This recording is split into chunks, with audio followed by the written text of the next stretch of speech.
This is the new 1 Series M Coupe. At £40,000, it's the cheapest car from BMW's performance division and almost 13 grand less than an M3. Thing is though, is it really worthy of that legendary badge? Let's examine the evidence, starting with the name. 1 Series M Coupe. That's a bit of a mouthful, isn't it? If I was BMW, I'd have just called it the M1 and have done with it. And then there's the engine. Normally, M cars get their own bespoke motor, but this is a 3-litre straight-six twin-turbo from the Z4 S-Drive 35IS.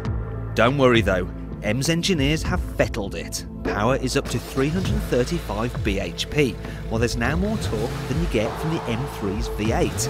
And with 450 Newton meters available from just 1500 RPM, it's all too easy to do this.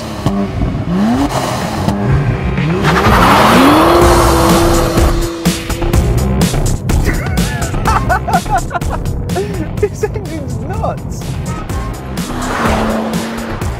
BMW claims the M1 will do 0 to 62 miles an hour in 4.9 seconds, but in reality it actually feels much quicker than either this or its 155 miles an hour limited top speed suggests. However, there is no questioning the noise it makes. Just listen to the sound of this.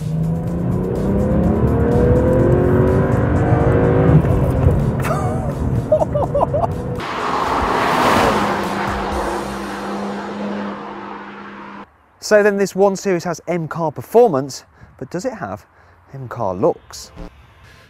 Bazooka exhausts? Tick. Extra bits of identifying trim? Tick. Muscular wheel arches?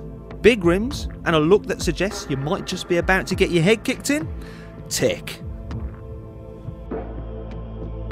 The M1 sits lower than the normal coupe, and it's wider too because it has the suspension from the M3. It also gets its bigger brother's performance brakes and sport differential, which shuffles torque between the rear wheels for maximum traction, and of course, nice long drifts. And that brings us on to the handling. Fortunately, it's everything you'd expect from an M car. The steering is immediate, the grip immense, and it will go around corners fast enough to rearrange your internal organs. All this makes the M1 great to drive on the track. But how about back on the road? Well, some people will love it, others may find it quite literally a pain in the arse. The super stiff suspension that makes the car corner so very flat also means that if you're on a bumpy road, the ride is tantamount to corporal punishment. And if you dare drive this car fast in the wet, well, let me tell you, there's going to be lots of buttock clenching going on. But really, who cares? This car is aimed at proper driving enthusiasts. It's rear-wheel drive and only available with a manual gearbox. It doesn't flatter to deceive in the same way some of its paddle shift all-wheel drive rivals do. What you put in is exactly what you get out. And that's exactly how it should be with an M car. This thing is just so much fun. You've probably gathered I rather like it. But what you're probably wondering is whether I'd rather have the M1 to its arch nemesis, the RS3.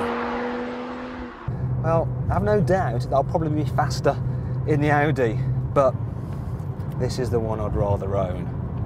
It's just so much fun.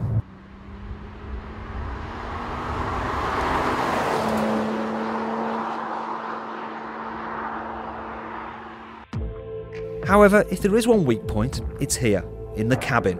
Sure, it's nicer inside than the normal coupe. You get flashes of leather, teasings of Alcantara, and a satisfyingly chunky steering wheel. There's bespoke dials too, while the new sports seats are both supportive and comfy. But this interior still doesn't say £40,000. As recompense, you do get a plaque which proves the car's rarity, plus numerous logos to remind you of its pedigree. And that rather neatly brings me back to my original question. Is this car worthy of that legendary M badge? Oh yes, most definitely.